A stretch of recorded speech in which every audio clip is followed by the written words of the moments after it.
Jayo Radha Madhava Kunja Bihari.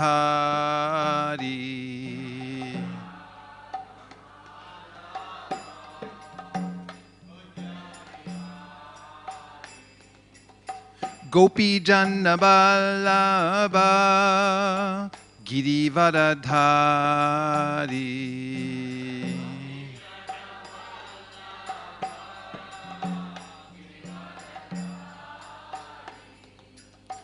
Gopi Janna Vallabha Girivardhari.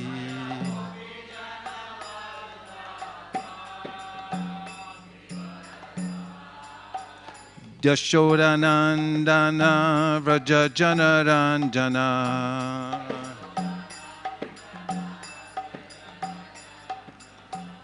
Yashodanandana Vraja Janaranjana.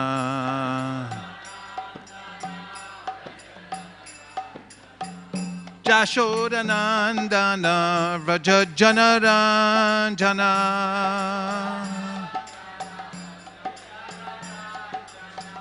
Yashodanandana Vraja Janaranjana. Jamuna Tira Vanachari.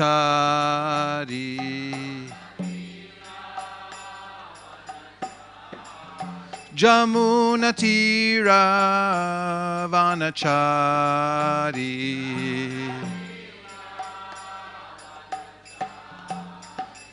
Jaya Radha Madhava Kunja Bihari.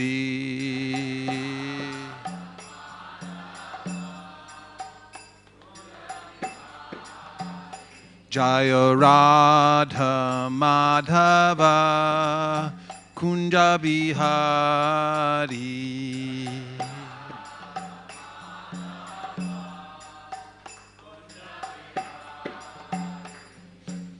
Gopi Janna Vallabha Girivardhari.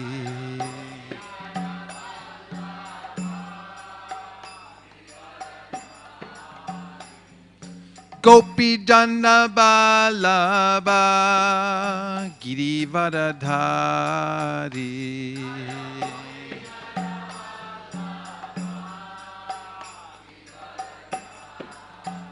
Yashodanandana Vraja Janaranjana.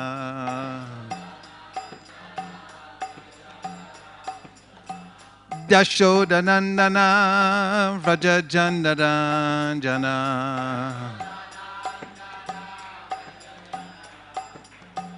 Yashodanandana Vraja Janaranjana.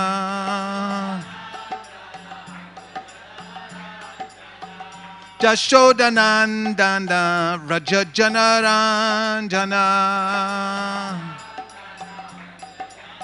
Jamuna Tira Vanachari.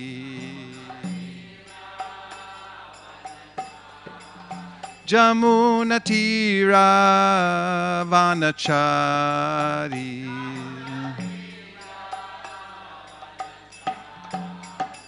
Jaya Radha Madhava Kunja Bihari.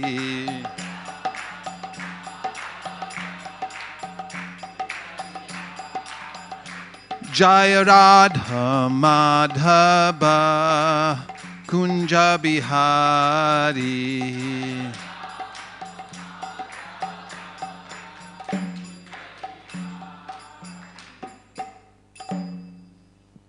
Om Namo Bhagavate Vasudevaya. Om Namo Bhagavate Vasudevaya. Om Namo Bhagavate Vasudevaya. Narayanam Namaskritya Naram Chaiva Narottamam Devim Sarasatim Vyasam Tato Jaya Mudiraye. We're reading from the Srimad Bhagavatam, Canto 10, Chapter 15, the killing of Dhenuka, the ass demon. Today's verse is text number 25. Vidyante abhukta purvani. Vidyante bhukta purvani. Palani. Surabhini cha. Palani surabhini cha. Esha vai surabhir gandho. Esha vai surabhir gandho. Vishuchino avagriyate. Vishuchino vagriyate. Vishuchino vagriyate. Vidyante bhukta purvani. Palani surabhini cha. Esha vai surabhir gandho. Vishuchino vagriyate. Vidyante bhukta purvani. Palani surabhini cha. Esha vai surabhir gandho. Vishuchino vagriyate. Vidyante bhukta purvani. Palani surabhini cha. Esha vai surabhir gandho. Vishuchino vagriyate.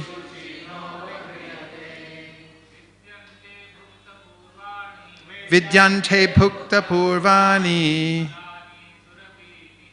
Palani surabhini cha. Esha vai surabhir gandho. Vishuchino vagriyate. Vidyante bhukta purvani. Palani surabhini cha. Esha vai surabhir gandho. Vishuchino vagriyate. Vaishnavis. Vidyante bhukta purvani. Palani surabhini cha. Esha vai surabhir gandho. Vishuchino vagriyate. Vidyante bhukta purvani. Palani surabhini cha. Esha vai surabhir gandho. Vishuchino vagriyate. Vidyante are present. Abhukta purvani, never before tasted. Palani, fruits. Surabhini, fragrant. Cha, and. Eshaha, this. Vai, indeed. Surabhihi, fragrant. Gandaha, aroma. Vishuchinaha, spreading everywhere. Avagriyate is perceived. Translation. In the tall forest are sweet-smelling fruits no one has ever tasted. Indeed, even now we can smell the fragrance of the tall fruits spreading all about. Would you like to repeat? Yes. In the tall forest are sweet-smelling fruits no one has ever tasted. Indeed, even now we can smell the fragrance of the tall fruits spreading all about. Purport by the servants of His Divine Grace A.C. Bhaktivedanta Swami Prabhupada. Srila Prabhupada ki jai. Srila Prabhupada's servants ki jai. Gaur Premanande. According to Srila Sridhar Swami, the sweet fragrance of the tall fruits was carried by an easterly wind, which is conducive to rain in Vrindavan area. This easterly wind generally blows in the month of Bhadra, and thus indicates the excellent ripeness of the fruits, while the fact that the boys could smell them indicates the nearness of the tall forest.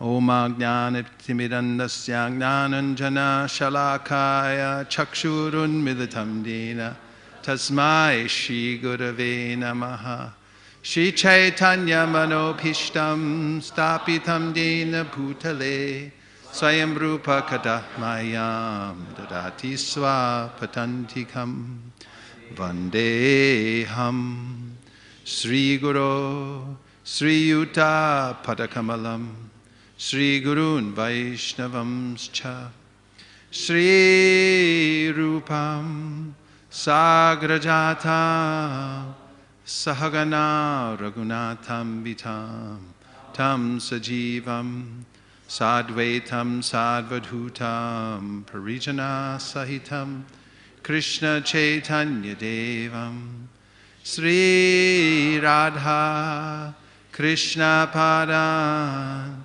Sahagana Lalita Shri Vishakanvitamscha Hey Krishna Karuna Sindho Dinabandho Jagatpate Gopesha Gopika Kanta Radha Kanta Namostute Tapta Kanchana Gaurangi Radhe Vrindavaneshwari Vrishabhanu Sute Devi Pranamami Hari Priye Vancha Kalpatarubhyascha Kripa Sindhubhya Evacha Patitanam Pavanebhyo Vaishnavebhyo Namo Namaha Jaya Shri Krishna Chaitanya Prabhu Nityananda Sri Advaita Gadadhara Shivasari Gaura Bhakta Vrinda Hare Krishna Krishna Krishna Hare Hare Hare Rama Rama Rama Hare Hare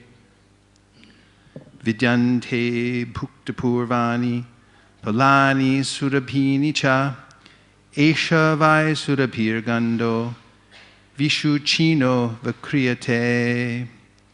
In the tall forest are sweet-smelling fruits no one has ever tasted. Indeed, even now we can smell the fragrance of the tall fruits spreading all about.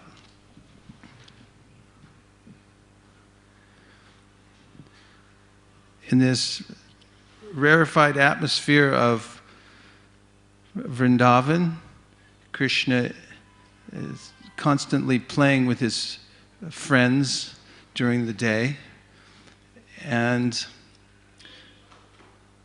we can see the nature of the relationship between Krishna and his friends from these verses and this pastime in which Krishna, the cowherd boys are requesting Krishna to go into the forest so that they and others can taste the fruits. Their real interest is so that Krishna can enjoy. That's always their real interest. And also, they want to see Krishna's pastime of killing this demon, because every day Krishna kills some demon, and it's a great sport to watch. I noticed people are interested in watching sports, they become really caught up in them. And in America, we recently had a big sporting event that's hard not to notice because people make such a big deal of it, and they become emotionally wrapped up in it. And so that nature, that tendency to enjoy sports is there originally because everything is in this world is a reflection of what goes on in the spiritual world. as Krishna explains in the 15th chapter of the Bhagavad Gita, this material world is a reflected image of the spiritual world.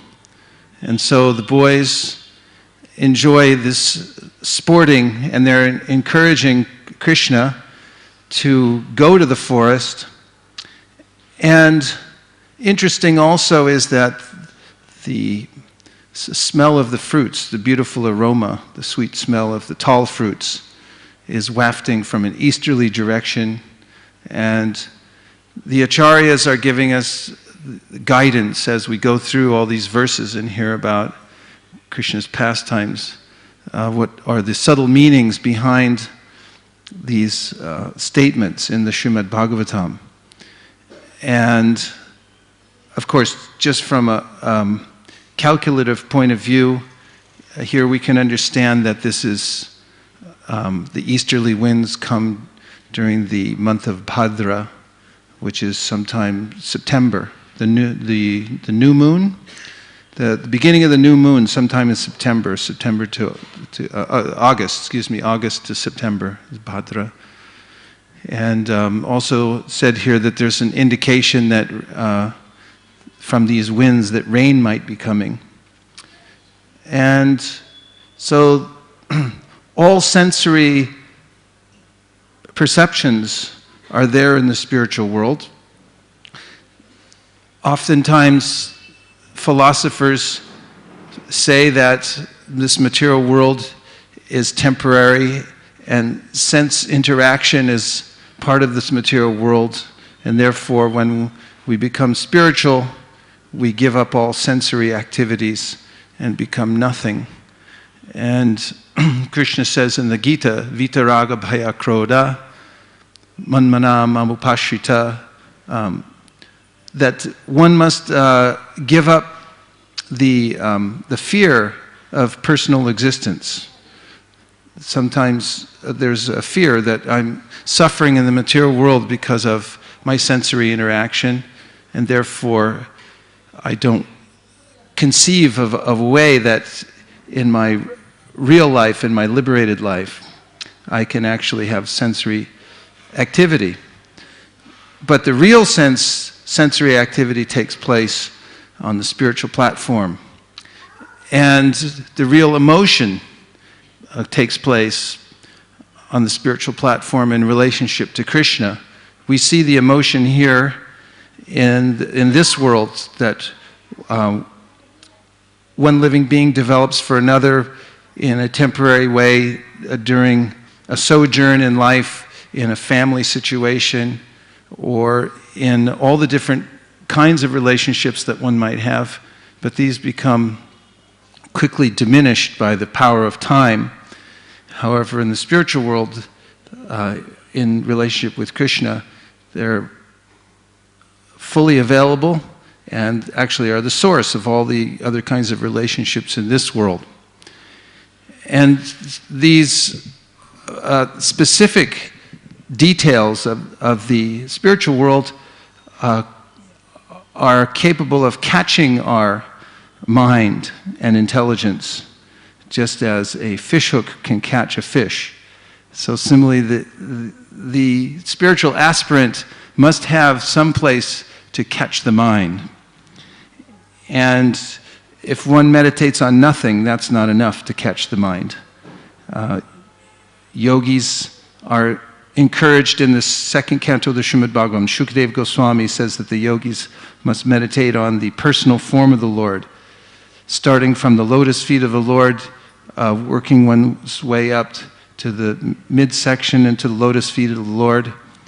And definitely the devotees who are associating with Krishna, they see all the different personal aspects of the Lord, and they become attached to Him because of that, because of the specifics of the Lord's existence.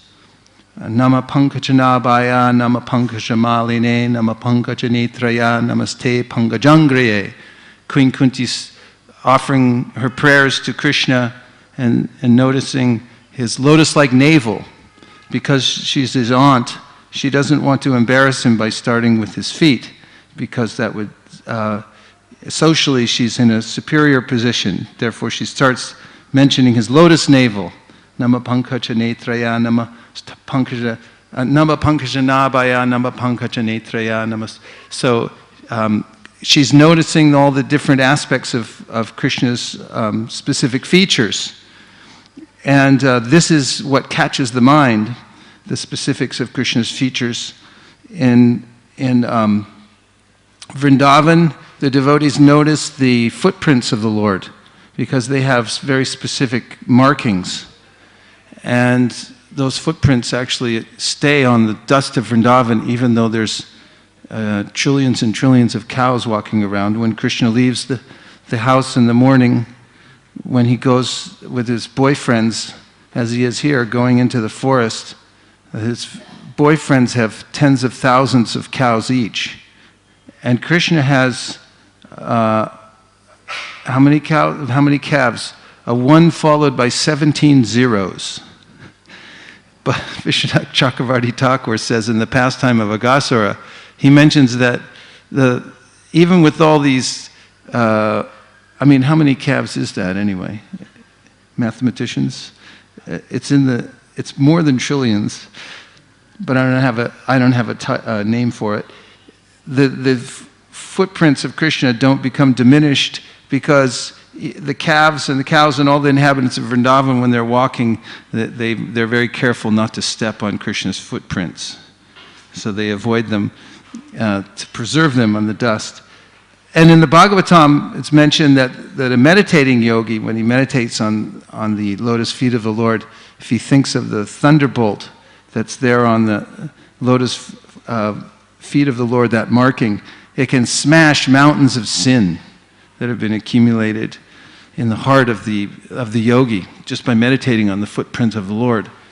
What to speak of all the other personal aspects of the Lord and the pastimes of the Lord altogether. And this is the approach of those who are in the direct process of worshiping the Lord, called bhakti, where one hears about the personal pastimes of the Lord in the spiritual world, and by that process becomes purified of sins, and all the tendencies to enjoy in the material world become diminished, and then one becomes positively attached to the personality of Godhead. Shrinvatam swakata Krishna punya shravana kirtana hridyantaksto hibhadrani vidhunoti suhritsatam. Just by hearing, Lord Sri Krishna, who is the Paramatma, the super soul in everyone's heart, and the benefactor of the truthful devotee, cleanses desire for material enjoyment from the heart of the devotee who relishes his messages, which are in themselves virtuous when properly heard and chanted. The sound vibration of Krishna's pastimes enters the ears and then into the heart. And vidunoti means that it shakes off all the previous impressions of the material world, sensory perceptions, which begin with a kind of curiosity. Dhyato vishayan pumsam sangasteshu pajayate. Through curiosity, the tatastha, the living entity who can look at anything he wants. Tatastha means you can go wherever you want, you can look at whatever you feel like.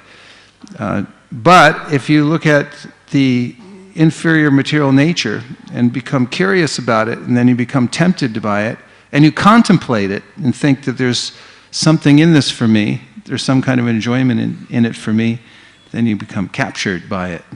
Jayato vishayan pumsam sangasteshu bhajayate. By attachment, you become attached to it. And that's how all living entities are in a kind of a trance, attached to the material world. We actually have nothing to do with the material energy. Actually, it's hard to deal with the material energy, isn't it? Or is it just me? I get constantly frustrated by it. All kinds of technology, nothing ever seems to work well. Even Apple products don't have difficulties in, no matter what it is. It's frustrating, but the spiritual energy is not frustrating. It's easy to understand because it's eternal, and so are we, so am I.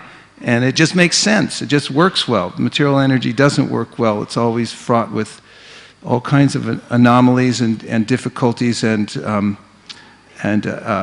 things you weren't expecting in a bad way. So hearing about Krishna's pastimes and the details of Krishna's pastimes is particularly important because that means the pastimes of Krishna are divyam, they're transcendental, and they're full of spiritual punya and the power to purify the heart. Krishna helps from within the heart of those who listen to his messages. And so it shakes off all these previous impressions, just like when you'd shake out a rug. Vidhunoti. It shakes it off. And one becomes positively convinced about the pastimes of the Lord and his abode and his personal associates by hearing. And then one can actually cut off one's attachment to the material world, which is important because asango hyayam purushaha. I actually have nothing to do with the material world. It's only my attachment to it that is causing my difficulty in my stay here. But we really have nothing to do with the material world other than our attachment. So to realign our attachment to Krishna by hearing about him, vidyate hridaya grantish chidyante sarva samshaya shyante tasya karmani drishtaivat manishvare, that it cuts the knot in the heart. That knot is the false ego, the connection to this material world. And so something very special about these pastimes in the 10th canto, everything in the first 9 cantos leading up to these pastimes of Krishna and his playful pastimes with his associates in the spiritual world. Vikriditam vrajavadur viraham cha Vishnu shradhanvito nashinu yad anuvarna yed ya. There's a way in which Shukadeva Goswami says that if you hear with faith these pastimes, hridrogam ashvapahinot apacharena tira, the dread disease of the heart will become conquered, and you'll attain the topmost kind of devotion to Krishna. So the topic of Krishna and his associates in the spiritual world, Shukadeva Goswami spoke this to Parikshit Maharaj, and just after Parikshit Maharaj heard it, there was some time before the snake bird would bite him, and his mother Uttara asked about what is the essence? Give me the essence of what you heard. Srimad Bhagavatam is already the essence, isn't it? Nigama kalpatora galitam balam shukamukaram rita drava samyutam. It's like Shukadeva Goswami has taken the essence of all the Vedic literature and it's become, he made it into a smoothie. Like it's blended. You can just drink it. It's like nectar that you can drink. You don't have to sort through all the other aspects of the Vedas. He's given the very essence of it. And not only that, it's pre-blended, so you can just drink it. And then Uttara wants to know what Parikshit Maharaj heard, because she didn't hear the entire dialogue. She didn't have a proximity to be able to hear the whole thing. So she asks about the subject matter of Srimad Bhagavatam. Also, very intelligently, she asked about, she could understand that there is a very special kind of devotion, and a very specific, exclusive kind of devotion, like we're hearing about here, that devotees have very intimate association with Krishna. Therefore, there must be a special place where these devotees associate with Krishna in this way. Where is that place, she wants to know. And so Parikshit Maharaj describes to her what he heard, and speaks the Brihat Bhagavatamrita.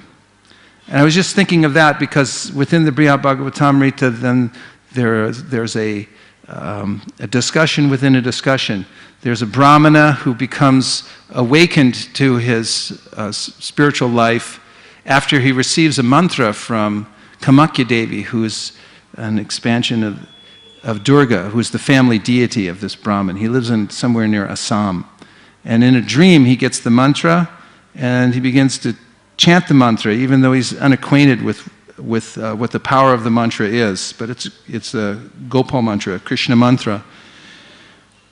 And just, summarizing, of course, he comes to Vrindavan and he meets his guru, Gopakumar, and Gopakumar then tells his own story about how he went back to Godhead, and he also received a mantra from a guru.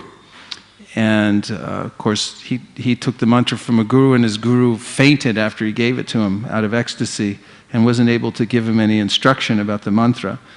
In any case, Gopakumar tells this Brahmin from Mathura, who's originally from Mathura, he says that by hearing another's story, one can quickly learn about spiritual life. So he tells his own story. He says, normally one doesn't talk about oneself, but I'll tell my story of how I went back home, back to Godhead.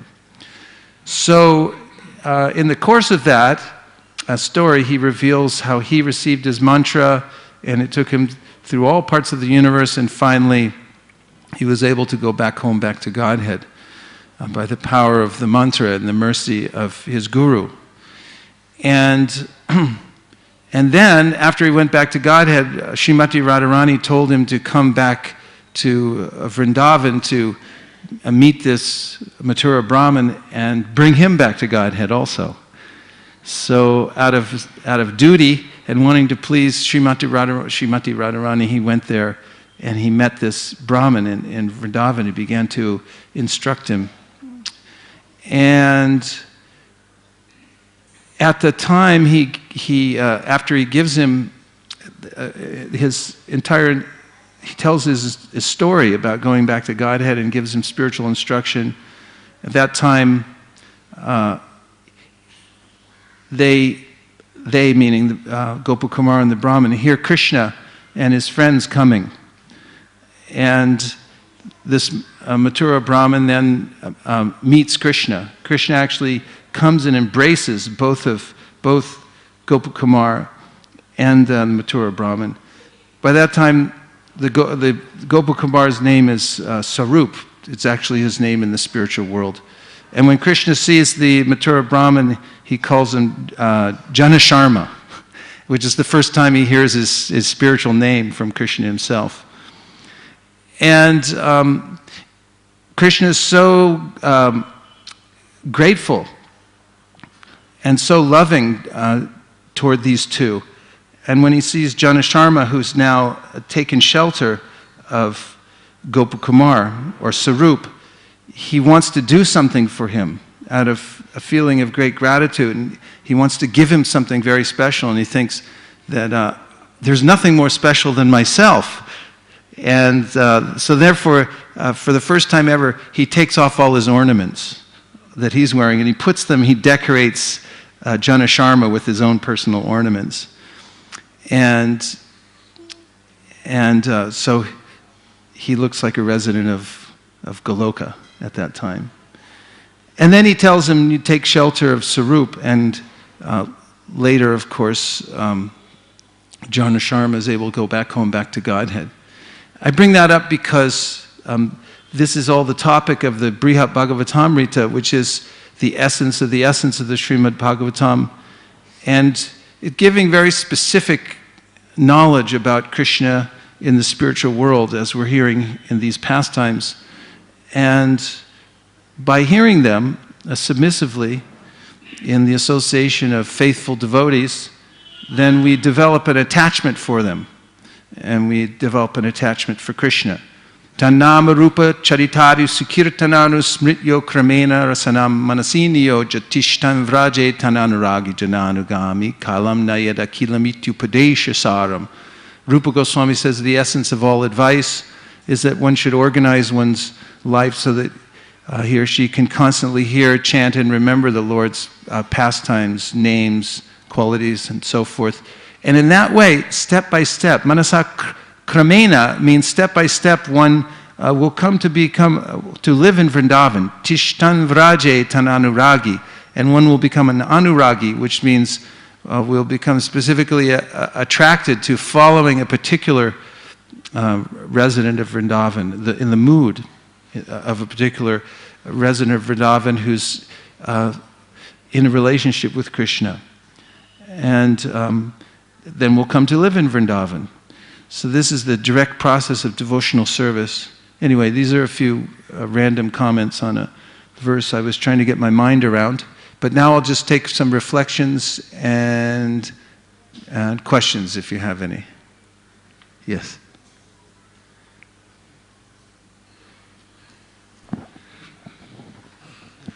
Thank you, Prabhu, for giving us your association. Thank you for yours. You were mentioning how material energy is frustrating and spiritual energy is not. I wanted to know that one of the reasons why we generally get frustrated is because we are not focused in our spiritual lives also. We are restless, we get distracted by so many things. And we have heard how for last so many decades you've been doing book distribution day in, day out, consistently. So I wanted to know that it requires a lot of mode of goodness, lot of consistency to be able to do the same service. So I wanted to know if you could share your realizations on how for last so many years you've been doing, so that we can also do our services and sadhana focused day in, day out. So if you can please share some of your thoughts on this. Share my thoughts on how to maintain service consistently for decades. I mean, you've been consistently for decades. Well, my friend Suradas once told me, your seva will save you. And seva is not ordinary. If we get any kind of seva, it's coming from Krishna. And we should hold on to it like a rope, because that rope will pull us back to Godhead. And no matter what else happens in your life, whatever kind of phases you go through in your life, if you hold on to your seva, then you'll be saved. Krishna will pull you back to Godhead by that rope. And the direct order of the Supreme Personality of Godhead is a manifestation of His internal potency. And it is by that particular potency that one comes to see the Lord face to face. That's a verbatim statement from Srila Prabhupada's purport in the second canto of the Srimad Bhagavatam. Should I say it again? The direct order of the Lord is a manifestation of His internal potency, and it is by that particular potency that one comes to see the Lord face to face. So when we get a direct order from the Supreme Personality of Godhead, or the order comes through the representative of the Lord, and we take that, we have the rope that will pull us back to Godhead so we can see the Lord face to face. By serving the lotus feet of Lord Chaitanya Mahaprabhu with great vigor and using all our senses, especially there can be trouble in youthful, of course there can be trouble anytime in the material world, but during youthful years, the senses are very strong, and there's a way in which they can override the intelligence and convince one that, I really will live forever, I am invincible, and so on. I was thinking actually just recently of how the activity, my service of book distribution was so engaging that it has there's all kinds of excitement, because you go out and face all kinds of circumstances and all kinds of people that have the oddest kinds of excuses and interesting stories and so forth, and it's always a challenge. And then of course there's the feeling of accomplishment and competition and so forth. It's a real activity, and so are all the other services we do in devotional service.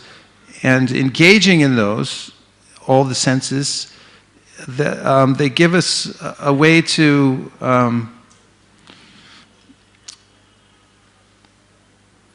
move through the different phases of our life with some real engagement. You have to have some real engagement. It can't just be theoretical, because ultimately we have to have engagement for the senses. So with service also, you can always become more expert.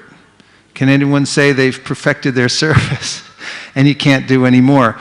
That's the point at which you'd probably quit and go do something else if you think like that. Akinchana Krishna Prabhu, who I've been learning Madanga from, told me that his Mridanga teacher told him that once you think you're done, you're done. With Mridanga or with anything else, you have to always remain hungry and humble and think, how can I make it better? How can I increase it? And so I guess what I'm saying is it's important to have engagement for the senses, and service gives the senses something to do that is transcendental and which gives taste also. Shushusho Sharadhanasya Vasudeva Kata Ruchi Syan Mahat Sevya Vipra Punya Tirtha Nishevanat. When you work hard to serve the Mahatmas, then they give you some mercy, and they give you a little ruchi to hear and chant, and then the two things complement each other. Work hard in your service, and then take advantage of whatever taste you have to hear and chant as much as possible. Those two things go well together.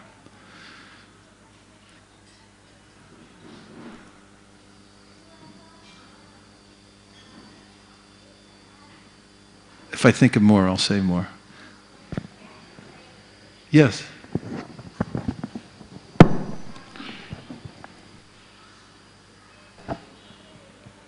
Hare Krishna. I had some questions about Prabhupada books actually. And like Prabhupada wrote these books saying that these books will be for next thousands of years. And these purports he has taken from all the acharyas and really made them very simple to understand the people of Kali Yuga and things like that. But like, I have this question because the language keeps changing. Like every 30, 40, 50, 100 years, one part of the language. Second is like contemporary things and relevant things, and sometimes like somebody may feel some part of the Prabhupada purports a little heavy for him or her, or depend on the culture and different part of the world.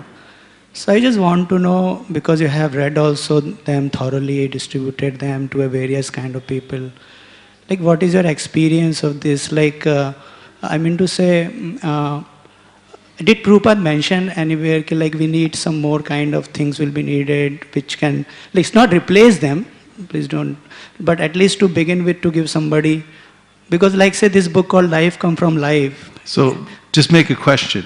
Yeah. Make one question. So I'm just asking what do you think like about this, about giving what? these books to any new person, will everybody will be appreciate, or should we bring something other, like something called... No, like, not everyone will appreciate. Definitely not everyone appreciates. It takes... There has to be some kind of sukriti in the heart to appreciate Bhagavatam or Bhagavad Gita. Sometimes we show a book to someone and they already have that kind of inclination. And so they'll immediately say, oh yes, I've been looking for this or so. And other people, they have no idea what you're talking about. And so they can't appreciate it right away. But Sankirtan, the Samyak Kirtan, we're not trying, for each person, we're not expecting each person to be on the same level, but we have to become expert at finding out the ways and means to engage everyone as fully and appropriately as possible, appropriately and as fully as possible. And Ishvare tada dineshu balisheshu dusatsucha prema maitri kripopeksha yakroti samadhyamaha. The preacher has to categorize people and see some people are innocent, and for the innocent he gives as much mercy as possible. For the devotees he makes appropriate kinds of friendships, gives his love to the Supreme Lord, and for those who are envious, he neglects them for their own good, because if he tries to engage them more vehemently, they simply resist and may become even more offensive and so forth. And it's regarding the idea about Prabhupada's books and the specific language and how they appeal to various kinds of people in different cultures. My experience is that it's not just an isolated incident that somebody gets a book somewhere. Of course, it can be. Someone might get a book somewhere and begin reading it, and get inspired by it, or not, as the case may be. But the point is that then they seek sadhu sangha. And the sadhu sangha has to be there also, so people can come and get a complete experience of what people are like who are reading and practicing what's in the book. I mean, that's the process described by the acharyas, adau shraddha tata sadhu sangha. In the beginning there's faith.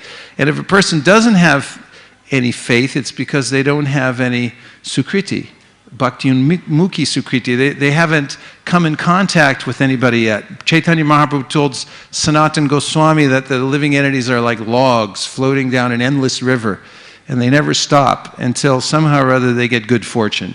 And one of those logs then comes up on the dry land. And so similarly, when we're preaching, we're looking to engage everyone in the proper way. And if somebody doesn't yet have sukriti, the devotee is looking for a way to give them an opportunity to start their devotional service. Prabhupada tells a story of the brahmacharis, or a brahmachari going door to door, begging alms for the temple. And at one house, there's the couple is having an argument, and they're in an agitated mood. So when the brahmachari comes to the door and asks for alms, have you ever had this experience? You knock on the door and they're having a fight inside. And they're just agitated when they open the door. Funniest thing, some of the Indian devotees in our community went door to door during the Super Bowl. I don't know, it's a big sporting event, probably on par to the, what do you have in this country? The soccer match that everyone watches? IPR? IPR, yeah, but what's the biggest match of the year? Huh? IPR, okay. Santosh Trophy. All right, so anyway, they didn't ask me about it, but they went door to door during this big sporting event when people were glued to the television. It was like life and death. And then they came back and said, people weren't very receptive. Anyway, it was pretty funny. But then, so, now I forgot my point. I got distracted. I distracted myself. Oh, so the brahmachari was going door to door, and the couple was having an argument, so they came to the door, and the woman of the house said, give him some ashes, tell him to go away. So the man took some ashes from the stove, threw it in the begging bowl, and said, now get out of here, there's your donation. So the brahmachari went back to the ashram and went to the pujari and said, take these ashes very carefully and use them to polish the deity's paraphernalia. And so the pujari carefully every day took out some of the ashes and polished the paraphernalia. And then later the brahmachari was wandering around doing bhikshu, and then he came to the door again. He forgot which neighborhood he was in, but then the same couple opened the door and they saw him and they fell at his feet. And they said, please forgive us. Now, we beg for your mercy. We'd like to take to this path of devotional service and so on. And Prabhupada says, from one pinch of ashes, back home, back to Godhead. So there's a way that devotees are always thinking like that. I call this the penny principle. I'm writing a book about Sankirtan, and in it there's basic principles I was writing. One of them is called the penny principle. There was a couple of years ago, during our Christmas marathon, there was a devotee named Bhakta Kumar, and he was going door to door. So he went to one door, and he was showing the Bhagavad Gita, and I told everyone, all the Gitas must go. Don't hold back. Just, get them out there as quickly as possible to as many people as possible. Don't worry about how much you get. Just make sure they get the book. And so, Bhakta Kumar's, and also we have the principle, if they give something in return, of course, it qualifies them to be able to read the book. And incidentally, and don't let me forget where I'm at in the story, you'll remember, that Krishna in the Gita says, don't preach to people who are not devoted or austere. He says that, right? So we're going out meeting all kinds of people who aren't devoted and austere. That's why we ask for a donation. When you give a donation, it's an austerity. We know this because when we ask for the donation and we watch their face and how they try to get out of it, we know it's an austerity. And it shows some kind of donation, devotion. So Bhakti Kumar approached the door. Man came to the door, was not interested in the Bhagavad Gita, but Bhakti Kumar insisted. He said, no, take it, just, but give something. And the man said, well, how much should I give? I don't want to give. And he said, well, just give a penny. So the man said, all right, I'll give a penny. So he goes to his room in the apartment, and he's looking through the drawer to find 1 penny. So his wife comes in, and he says, what are you looking for? He says, a penny. He said, what do you want a penny for? He said, there's this guy at the door, and he gave me this book, and he said that, give a donation. And he said, you can give a penny, and I'm going to give him a penny. And she said, let me see that book. She starts looking through. She said, this is worth a lot more than a penny. She said, you're not giving him a penny. And she made him go out there and give $50. So Bhakti Kumar came running down the hallway and say, guess what happened? I asked for a penny, I got $50. So we call this the penny principle, because it works in spiritual life. Krishna says, swalpam apyasya dharmasya, that even if it starts with a little sualpam, little tiny bit, it always grows into something more. If it starts, then it grows. And that's the principle we're looking for when we go out to preach. Let's just get people started some way or another. I tell the devotees, our goal isn't to sell the book. It's just to engage everyone as completely and as appropriately as possible, and to engage ourselves also. And Krishna helps. He helps the whole process. So we do the best we can with what we have, and the best thing we have are these books that Prabhupada gave us. We notice that they miss the mark with some people because they're not ready to hear it yet, but then there's a way in which, over and over again, we hear how they get it. It sits for 5 years, 10 years, 20 years, and all of a sudden they go, oh no, what? I missed 20 years. And now I just started reading it, and so forth.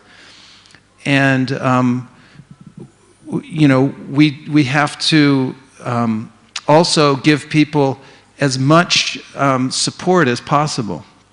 So when somebody gets a book and they have that faith starts to sprout in their heart, we have to have complete ways to fan the spark and also nourish their bhakti.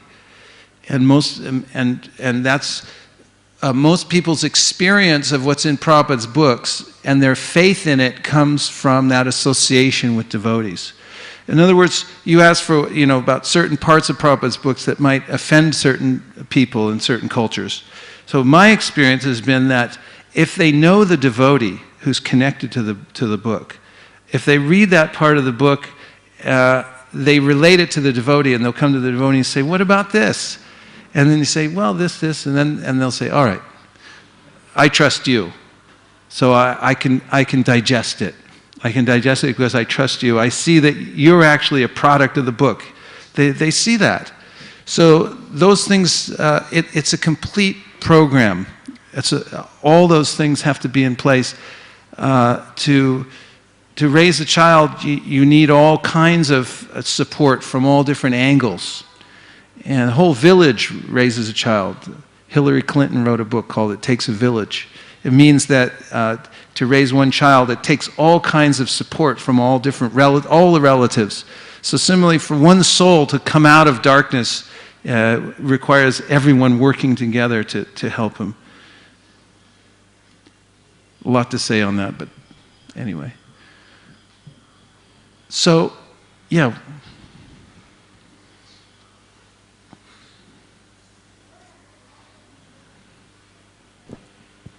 Hare Krishna. Maharaj, recently in a class, Radhanath Maharaj was mentioning about your going with him to Redwood Forest and a lot of experiences he was sharing. So we wanted to hear from you some of them.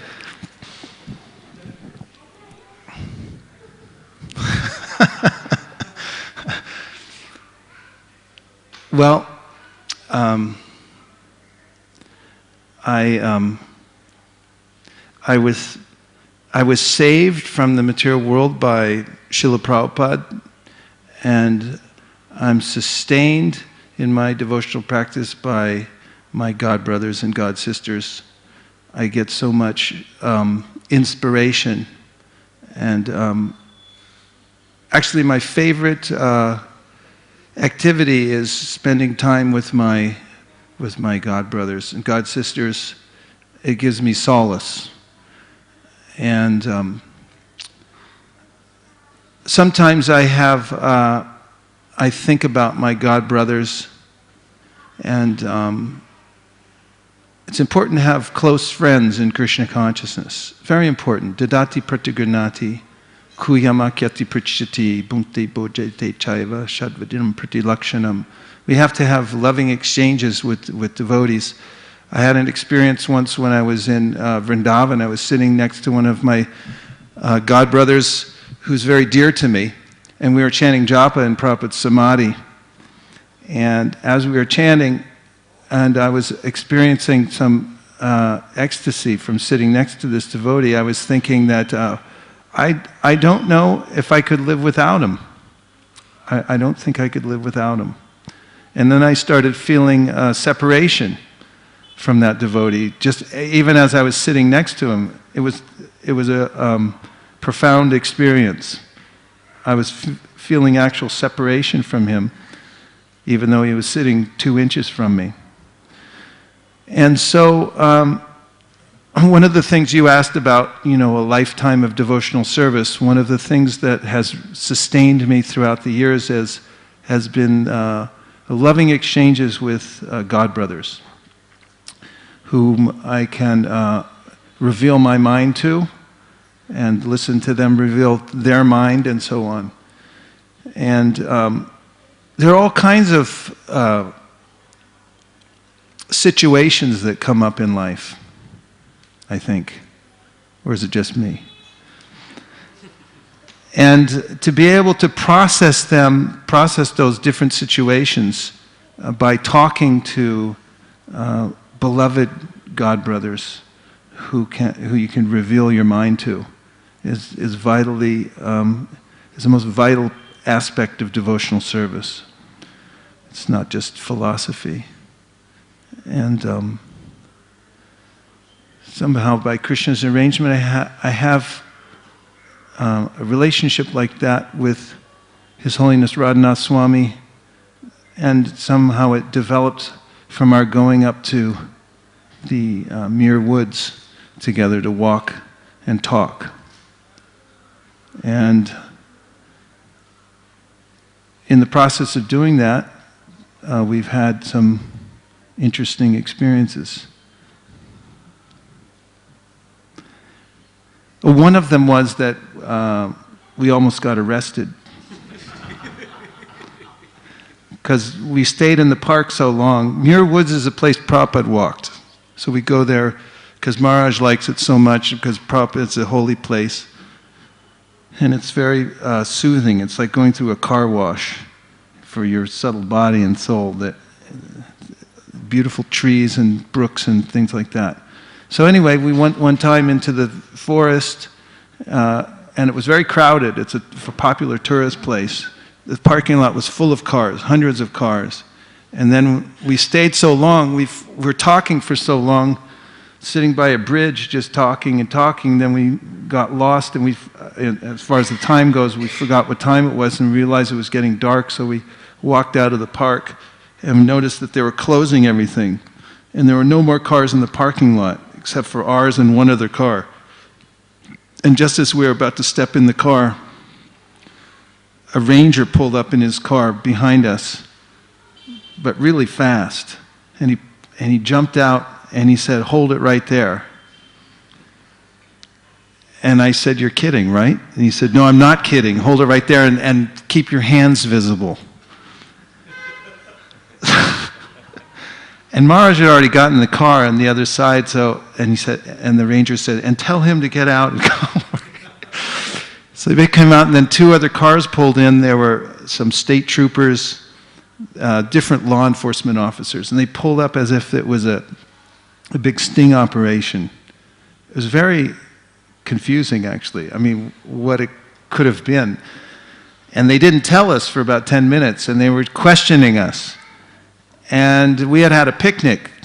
We sat in a grassy place, and we had a picnic, and there was some pasta. So, pasta sauce, there was one little spot on Maharaj's dhoti. And in the interrogation, first 10 minutes, and when they were interrogating us, the guy, he said, "What is that? Is that blood?" And so then they finally told us that somewhere in this park, that a man had been assaulted and beat up by somebody wearing monk's clothes. And what are the chances of somebody wearing monk's clothes walking through the forest? And so we were the only ones there wearing monk's clothes. So they held us for an hour. After about 10 minutes, they started to realize that we were not the violent types, and they could see. But they still had to hold us because they had to bring the man down from the mountain, bring him by in the police car, and he looked out the window and said, "That's not them," and then they let us go. But afterwards, we were thinking about how anything can happen in this material world. Prabhupada said coming across the ocean, at one time it's smooth and glassy, and then 2 minutes later a big storm comes and knocks over your boat. And so we shouldn't think summer all summer, we should think winter's coming. And we should realize that anything can happen in the material world. We don't know what we've done in the past, we don't know what kind of situations are coming, so we should be prepared by always remembering Krishna and taking shelter as much as possible. Hare Krishna. Thank you very much. It's a great honor to be here. I don't know what took me so long to come back, but I'm very happy to be here in this famous holy place, and all of you have developed a world reputation for your enthusiasm, for spreading Krishna consciousness, and for your dedication to Sri Guru and Gauranga. And I thank you very much for your association. Vancha kalpatarubhascha kripasnabhevacha patitanam bhavane vaishnavebhyo namo namaha. Srimad Bhagavatam ki jai, Srila Prabhupada ki jai. Go Premanande Haribo!